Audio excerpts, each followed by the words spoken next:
दोस्तों स्वागत है अपने यूट्यूब चैनल जीके फैक्ट्री के अंदर। दोस्तों इस वीडियो के अंदर अपन जानने वाले हैं एसएससी एमटीएस के 2020 का जो क्वेश्चन पेपर है 2021 के अंदर हुआ था। तो मैं इस टोटल जो जीके के 25 क्वेश्चन हैं उन 25 क्वेश्चनों का अपन वीडियो सॉल्यूशन देखेंगे, उनसे संबंधित जो भी अन्य फैक्ट है उनको भी जानेंगे। और ये वीडियो जो एसएससी एमटीएस है, एसएससी 10+ से 2 है, एसएससी सीएसएसएल है, जो आगामी भर्तियाँ हो रही है इनके लिए भी महत्वपूर्ण है। तो वीडियो के अंत तक ज़रूर बने रहना। और अगर आपको वीडियो पसंद आए तो लाइक करना, चैनल पर आप न्यू हैं तो चैनल को सब्सक्राइब करना, साथ ही बेल आइकन को भी प्रेस कर देना ताकि नेक्स्ट वीडियो का नोटिफिकेशन आपको सबसे पहले मिल सके।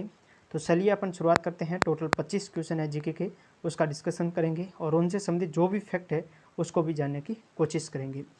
तो बिना किसी इंतजार के शुरुआत करते हैं। पहला क्वेश्चन है, निम्नलिखित में से कौन सा कथन गलत है। पहले दे रखा है धातुओं का गलनांक उच्च होता है। बिल्कुल, धातुओं का गलनांक उच्च होता है। धातुएं ऊष्मा की सुचालक होती है, धातुएं ऊष्मा की सुचालक होती है। और तीसरा देखिए, शुद्ध धातुओं की सतह चमकती है। यानी ये क्वेश्चन आपको अगर धातुओं के भौतिक गुण याद है, धातुएं हमेशा कठोर होती है, धातुएं चमकीली होती है, धातुओं के अंदर आघात वर्धनीयता तन्यता का गुण पाया जाता है। आघात वर्धनीयता का मतलब क्या होता है, धातुओं को पीट करके चौड़ाई के रूप में ढाला जा सकता है। तन्यता मतलब इससे खींच करके लंबे तार बनाए जा सकते हैं। धातुएं ऊष्मा विद्युत की सुचालक होती है। इस प्रकार के अगर आपने धातुओं के भौतिक गुण याद किए हुए तो ये क्वेश्चन सिंपल सा क्वेश्चन है। मतलब कहने का अर्थ है धातुओं का गलनांक उच्च होता है, ये भी राइट है। धातुएं ऊष्मा की सुचालक होती है, ये भी सही है। शुद्ध धातुओं की सतह समकीली होती है, ये भी सही है। अब तीसरा ऑप्शन देखिए, सीसा और पारा ऊष्मा के सर्वश्रेष्ठ सुचालक है। ऊष्मा का सर्वश्रेष्ठ सुचालक कौन है? ऊष्मा का सर्वश्रेष्ठ सुचालक चांदी है। कौन है? चांदी है। इसलिए ये तीसरा ऑप्शन है वो रॉन्ग है। तो अपना C option is the correct answer हो जाएगा। अगला क्वेश्चन दे रखा है, संयुक्त राष्ट्र विकास कार्यक्रम जो यूएनडीपी द्वारा जारी मानव विकास सूचकांक 2019 में भारत का स्थान क्या था। अब ये 2019 का डाटा है। 2019 के डाटे के अनुसार 129वां स्थान था, लेकिन वर्तमान के दृष्टि से देखें तो भारत का जो स्थान है वो 131वां है, 131वां है। कौन सा है? 131वां है। यूएनडीपी जो संयुक्त राष्ट्र विकास कार्यक्रम है, यूनाइटेड नेशन डेवलपमेंट प्रोग्राम, संयुक्त राष्ट्र विकास कार्यक्रम, इसकी यूएनडीपी की बात करें, इसकी जो स्थापना है वो कब होती है? यूएनडीपी की स्थापना 22 नवंबर 1965 को होती है। कब होती है? 22 नवंबर 1965 को यूएनडीपी संयुक्त राष्ट्र विकास कार्यक्रम की स्थापना होती है। यूएनडीपी का जो मुख्यालय है ये न्यूयॉर्क के अंदर हो जाएगा। और यूएनडीपी जो संयुक्त राष्ट्र विकास कार्यक्रम है, ये जो मानव विकास सूचकांक जारी करता है, वुमन डेवलपमेंट जो इंडेक्स जारी करता है, इस इंडेक्स के जारी करने के 3 आधार होते हैं। कौन कौन से आधार होते हैं? पहला आधार होता है उसके शैक्षिक स्तर होता है। कौन सा आधार होता है? शैक्षिक स्तर होता है। शैक्षिक स्तर मतलब जो शिक्षा का स्तर है वो कैसा है। दूसरा होता है स्वास्थ्य। स्वास्थ्य मतलब ये हो जाएगा जीवन प्रत्याशा। और तीसरा होता है प्रति व्यक्ति आय। ये भी क्वेश्चन पूछा जा सकता है कि मानव विकास को मापने के आधार कितने हैं। तो मानव विकास मापने के 3 आधार हैं। अगर आपके पास कॉपी है तो लिख दीजिएगा। पहला है शैक्षिक मतलब शिक्षा स्तर, दूसरा है स्वास्थ्य या फिर इसको जीवन प्रत्याशा कह सकते हैं, और जो तीसरा है वो प्रति व्यक्ति आय हो जाएगा।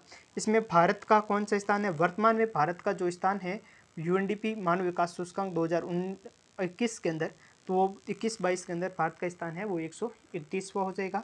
और बात करें फर्स्ट किसका है, तो फर्स्ट नॉर्वे का है, सेकंड आयरलैंड है और थर्ड नंबर पर स्विट्जरलैंड है। ठीक है।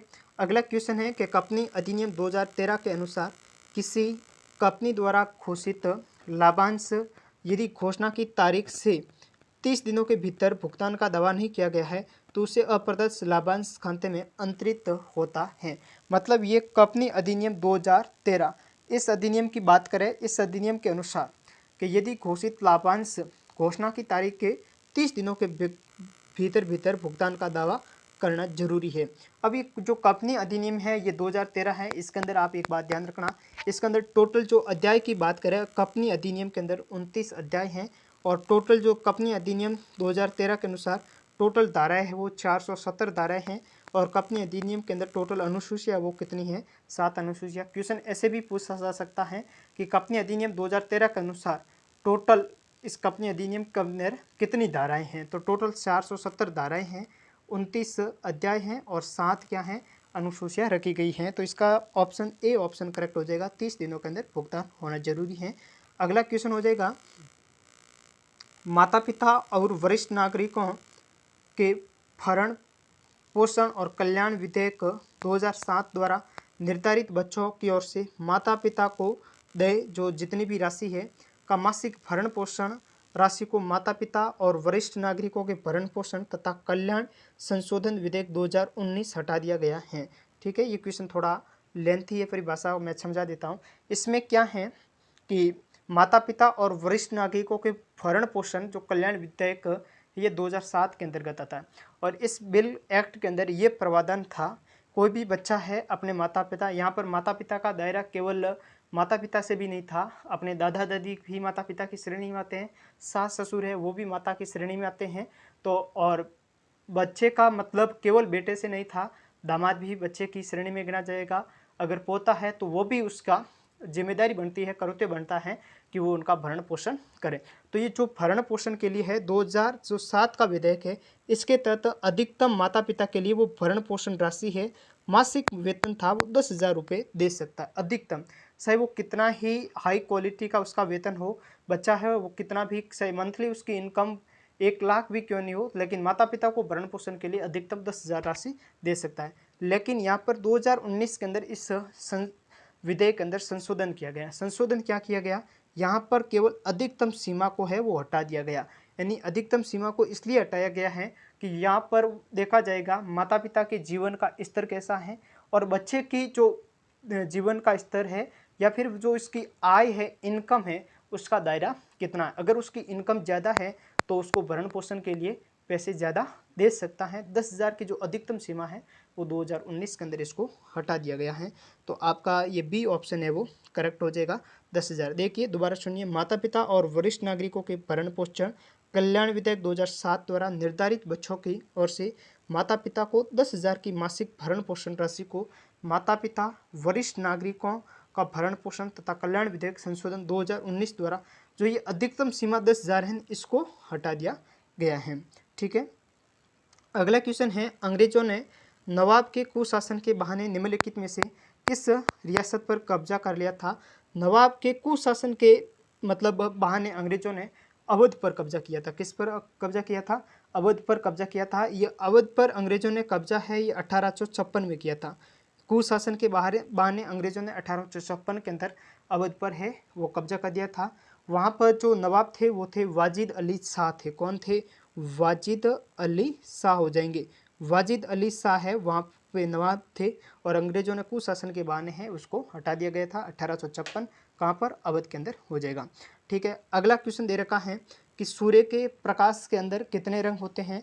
तो बात करें सूर्य के प्रकाश की, सूर्य के प्रकाश में कितने रंग होते हैं, 7 रंग होते हैं। ठीक है, अब बात आती है 7 रंग कौन कौन से होते हैं। इंद्रधनुष के अंदर रंगों का जो क्रम पूछे उसकी भी ट्रिक की बात कर सकते हैं। विबग्योर याद रखना, विबग्योर, VIBGYOR, विबग्योर, ये इंद्रधनुष में रंगों का क्रम से है रंग। ठीक है, वॉयलेट हो जाएगा, V for violet, indigo, blue, green, yellow, orange और रेड, ये 7 रंगों का क्रम है। वॉयलेट मतलब ये बैंगनी है। ठीक है, बैंगनी हो जाएगा। आई का मतलब इंडिगो, बैंगनी, जामुनी, ब्लू यानी नीला, ग्रीन यानी हरा, येलो यानी पीला, ऑरेंज यानी नारंगी, रेड यानी लाल, ये 7 रंग होते हैं और ये सातों रंग बन करके एक सफ़ेद रंग का निर्माण करते हैं। तो सूर्य के अंदर कितने रंग होते हैं, 7 रंग होते हैं। इंद्रधनुष के रंगों का क्रम याद रखना, तो ये ट्रिक याद रखना, विबग्योर हो जाएगा। बाकी बात करें सबसे ज़्यादा प्रकीर्णन किसका होता है, तो वी का ज़्यादा सबसे ज़्यादा प्रकीर्णन, और जिसका ज़्यादा सबसे ज़्यादा प्रकीर्णन होता है उसकी तरंग दैर्ध्य उतनी कम होती है। तो तरंग दैर्ध्य अधिक किसकी हो जाएगी, रेड की तरंग दैर्ध्य अधिक होती है, इसलिए सड़कों पर अधिकतर है वो रेड का प्रयोग किया जाता है।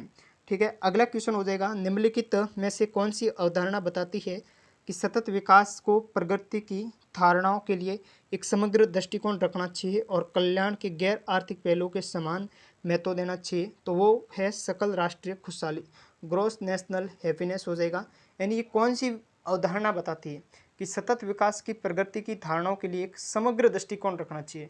तो समग्र दृष्टिकोण रखने के लिए सकल जो राष्ट्रीय खुशहाली है, ग्रॉस नेशनल हैप्पीनेस ये रखती है। अब बात करें विश्व खुशहाली रिपोर्ट की, जो वर्ल्ड हैप्पीनेस रिपोर्ट आती है। इसके अंतर्गत टोटल 146 देशों की अबकी बार रिपोर्ट आई है। उस 146 देश में बात करें, फर्स्ट किसका है, फर्स्ट पर है फिनलैंड। ध्यान रखना, फर्स्ट कौन है, फर्स्ट पर है फिनलैंड जो है, ये फर्स्ट स्थान पर है। और सेकंड डेनमार्क, थर्ड आयरलैंड है। अपने इंडिया की बात करें तो इंडिया का 137वां स्थान है। कौन सा है, 137वां। पिछली बार 139 था, अब की बार 3 अंकों का सुधार हुआ है। तो वर्ल्ड जो हैप्पीनेस रिपोर्ट है इसके अंदर इंडिया का स्थान है 137वां हो जाएगा। पाकिस्तान 101वें पर है, ठीक है। बांग्लादेश 94 पर है, श्रीलंका 127 पर है, भारत है वो 137 पर हो जाएगा। और ये जो वर्ल्ड हैप्पीनेस इंडेक्स रिपोर्ट है, विश्व खुशहाली रिपोर्ट है, यह संयुक्त राष्ट्र सतत विकास समाधान नेटवर्क के द्वारा जारी की जाती है, ठीक है। इसका बी ऑप्शन करेक्ट हो जाएगा। अगला क्वेश्चन है, निम्नलिखित में से कौन सी पुस्तक 1817 में स्कॉटिश अर्थशास्त्री जेम्स मिल द्वारा लिखी गई थी। तो 1817 में स्कॉटिश अर्थशास्त्री जेम्स मिल ने पुस्तक कौन सी लिखी थी, the history of British in India. The history of British in India, ये जो पुस्तक है वो जेम्स मिल के द्वारा लिखी गई थी। किसके द्वारा लिखी गई थी, जेम्स मिल के द्वारा लिखी गई थी, ठीक है। बात करें ए ऑप्शन की, ए पैसेज टू इंडिया।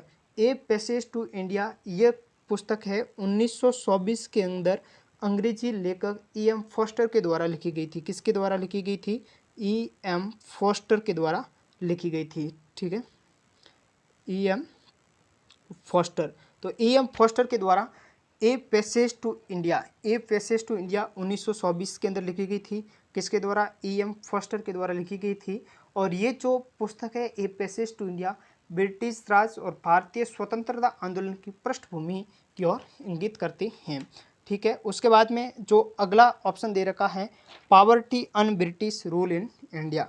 अब देखिए, poverty un British rule in India, तो poverty un British rule in India ये जो पुस्तक लिखी गई है ये दादा भाई नारोजी के द्वारा लिखी गई। किसके द्वारा लिखी गई है, दादा भाई नारोजी के द्वारा लिखी गई है। जो इंग्लैंड के अंदर यूरोपीय अधिकारियों का जो खर्चा था और इंग्लैंड में ब्रिटिश पेशेवरों द्वारा भेजे गए जो धन था उस पर प्रकाश डाला गया है। Poverty and on British rule in India, दादा भाई नौरोजी हो जाएगा। और अगली जो पुस्तक दे रखी है द ग्रेट म्यूटनी, तो द ग्रेट म्यूटनी है ये क्रिस्टोफर हिबर्ट के द्वारा लिखी गई। किसके द्वारा लिखी गई, क्रिस्टोफर हिबर्ट के द्वारा। मैं अपना नाम लिख देता हूँ, क्रिस्टोफर हिबर्ट के द्वारा लिखी गई थी। किसके द्वारा लिखी गई थी, क्रिस्टोफर हिबर्ट के द्वारा लिखी थी द ग्रेट म्यूटनी, ठीक है। अगला क्वेश्चन हो जाएगा कि निम्नलिखित में से कौन एक पेशेवर फुटबॉल खिलाड़ी है। तो पेशेवर फुटबॉल खिलाड़ी सादिया माने हैं, ये एक पेशेवर फुटबॉल खिलाड़ी हैं। और बात करें ए ऑप्शन की, पीटर स्विडलर का संबंध क्रिकेट से है जो ऑस्ट्रेलिया के हैं। और मैक्सन कार्लसन है ये नॉर्वे के शतरंज के खिलाड़ी हैं। अगला क्वेश्चन हो जाएगा कि 10 नंबर क्वेश्चन है, स्वदेशी आंदोलन से प्रेरित होकर ने भारत की अपनी प्रसिद्ध छवि को चिन्हित किया, जिनमें से उन्हें एक तपस्विनी आकृति के रूप में स्वीकृत किया गया। जो भारत की छवि है, भारत माता की छवि अपन देखते हैं, उस छवि को चित्रित किसने किया, तो भारत माता की छवि को है वो अविंद्रनाथ टैगोर ने चित्रित किया। किसने चित्रित किया था, अविंद्रनाथ टैगोर ने चित्रित किया था। भारत माता की छवि को जो चित्रित किया था अविंद्रनाथ टैगोर ने चित्रित किया था। कब किया था, 1905 के अंदर किया था। कब किया था, 1905 में। तो स्वदेशी आंदोलन से प्रेरित होकर भारत माता की अपनी जो प्रसिद्ध छवि है, भारत माता का जो अपन चित्र देखते हैं उसको जो चित्रित करने का कार्य है वो अविंद्रनाथ टैगोर ने किया था। A option is the correct हो जाएगा। अगला क्वेश्चन दे रखा है, निम्नलिखित में से कौन सी बर्फ पोषित नदी है। तो यमुना जो है वो बर्फ पोषित नदी हो जाएगी। कौन सी बर्फ पोषित नदी है, यमुना हो जाएगी। और नेक्स्ट क्वेश्चन दे रखा है, वर्ष 1878 में ब्रिटिश भारत में निम्नलिखित में से कौन से एक्ट अधिनियमित किया गया था। तो वर्ष 1878 की बात करें, ब्रिटिश भारत में देसी प्रेस अधिनियम एक्ट है वो अधिनियमित किया गया था। 1878 में देसी प्रेस एक्ट अधिनियमित किया गया था। अब बात करें भारतीय संविदा अधिनियम, तो भारतीय संविदा अधिनियम है ये 1872 का अधिनियम है। कब का अधिनियम है, 1872 का अधिनियम हो जाएगा भारतीय संविदा अधिनियम। और ईस्ट इंडिया शेयर लाभांश प्रति वेतन अधिनियम, तो ईस्ट इंडिया शेयर लाभांश प्रतिदान जो अधिनियम है ये 1960 का अधिनियम है। और बात करें संपत्ति अंतरण अधिनियम है ये 1882 का अधिनियम है। तो ध्यान रखना, भारतीय संविदा अधिनियम 1874 का हो जाएगा। ईस्ट इंडिया शेयर लाभांश प्रतिदान अधिनियम 1960 का है। और देसी प्रेस अधिनियम 1878 का है। और संपत्ति अंतरण अधिनियम 1882 का है, चारों याद रखना। अगला क्वेश्चन हो जाएगा कि हाफिज सदी के कवि थे जिनकी कविता संग्रह को दीवान ए हाफिज के नाम से जाना जाता था। तो ये हाफिज है, ये 14वीं सदी के कवि थे। कौन सी? 14वीं सदी के कवि थे जिनकी कविता के संग्रह को दीवान ए हाफिज के नाम से जाना जाता था। दीवान ए हाफिज किसकी कविता है? हाफिज की हो जाएगी। C option is the correct answer हो जाएगा। नेक्स्ट क्वेश्चन दे रखा, निम्नलिखित में से कौन सा एक प्राकृतिक अम्ल सारक संकेतक नहीं है? तो प्राकृतिक अम्ल सारक संकेतक देखिए, पेंटूनिया के फूल भी प्राकृतिक अम्ल सारक संकेतक है। लाल गोभी के पत्ते भी प्राकृतिक अम्ल सारक के संकेतक है। जेरेनियम के फूल भी प्राकृतिक अम्ल सारक संकेतक है। लेकिन अजवाइन के पत्ते हैं ये प्राकृतिक अम्ल सारक संकेतक नहीं है, इसलिए D option is the correct answer. अगला क्वेश्चन दे रखा है 1859 में कोलकाता में पहली जूट मिल कहाँ लगाई गई थी? तो 1859 के अंदर कोलकाता के अंदर जो पहली जूट मिल है ये रसड़ा के अंदर लगाई गई थी। कहाँ लगाई गई थी? रसड़ा के अंदर लगाई गई थी। ए ऑप्शन हो जाएगा। और वो भारतीय क्रिकेट खिलाड़ी कौन सा है जिसने टेस्ट ओपनर के रूप में अपने पदार्पण मैच में लगातार 2 शतक लगाए हैं? तो वो खिलाड़ी हो जाएगा रोहित शर्मा। कौन सा है? रोहित शर्मा हो जाएगा। कि वो भारतीय क्रिकेट खिलाड़ी कौन सा है जिसने टेस्ट ओपनर के रूप में अपने पदार्पण मैच में लगातार 2 शतक लगाए हैं? तो Rohit Sharma. A option is the correct answer हो जाएगा। नेक्स्ट क्वेश्चन दे रखा है जिंक प्लस सल्फ्यूरिक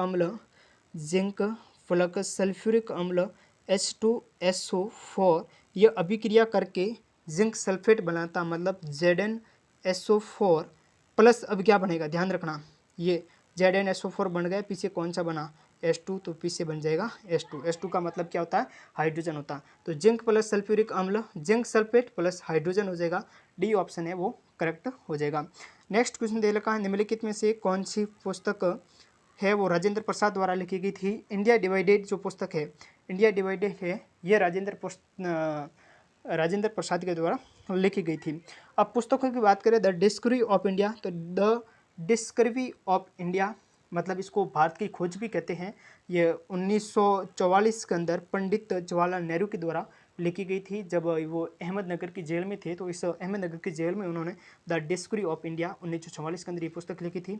अन ऑटोबायोग्राफी टुवर्ड्स फ्रीडम, तो अन ऑटोबायोग्राफी टुवर्ड्स फ्रीडम ये भी पुस्तक है, ये पंडित जवाहरलाल नेहरू की है। और ग्लिम्पसेस ऑफ वर्ल्ड हिस्ट्री इस पुस्तक के लेखक भी पंडित जवाहरलाल नेहरू है, ये भी 1934 के अंदर लिखी थी। तो ये ध्यान रखना, द डिक्शनरी ऑफ इंडिया भी नेहरू की है, अन ऑटोबायोग्राफी टुवर्ड्स फ्रीडम भी नेहरू की है, ग्लिम्पसेस ऑफ वर्ल्ड हिस्ट्री ये भी नेहरू की है, और इंडिया डिवाइडेड है डॉक्टर राजेंद्र प्रसाद की है। और अगला क्वेश्चन हो जाएगा, कुर्ग का कोडो समुदाय त्योहार के दौरान हथियारों की पूजा करता है। जो कुर्ग का कोडो समुदाय है ये त्योहार के दौरान किस हथियार की पूजा करता है? केल पौध की। किसकी पूजा करता है? केल पौध की पूजा करता है कुर्ग का कोडो समुदाय। कौन सा समुदाय है? कोडो समुदाय है कुर्ग का। ठीक है। और अगली बात करें थाईपुसम त्योहार का संबंध, थाईपुसम त्योहार का संबंध है वो तमिलनाडु से हो जाएगा। और भगोरिया का संबंध है एमपी से। किस राज्य से है? भगोरिया का संबंध एमपी से हो जाएगा, आदिवासी जो जनजाति द्वारा किया जाता है। और मड़ई का संबंध है वो छत्तीसगढ़ से हो जाएगा। किससे हो जाएगा? छत्तीसगढ़ से हो जाएगा। ठीक है। अगला क्वेश्चन दे रखा, पश्चिम बंगाल में बक्सा बाघ संरक्षित क्षेत्र को वर्तमान में छल रहे किससे खतरा है? तो वर्तमान में डोलोमाइट का वहाँ पर खनन हो रहा है, उससे उसको खतरा। तो पश्चिम बंगाल में बाघ संरक्षित क्षेत्र बक्सा जो बाघ संरक्षित क्षेत्र है, बक्सा को वर्तमान के अंदर डोलोमाइट खनन के कारण खतरा है। C option is the correct answer. निम्नलिखित में से कौन सी बीमारी प्रदूषित पानी के पीने के कारण नहीं होती है?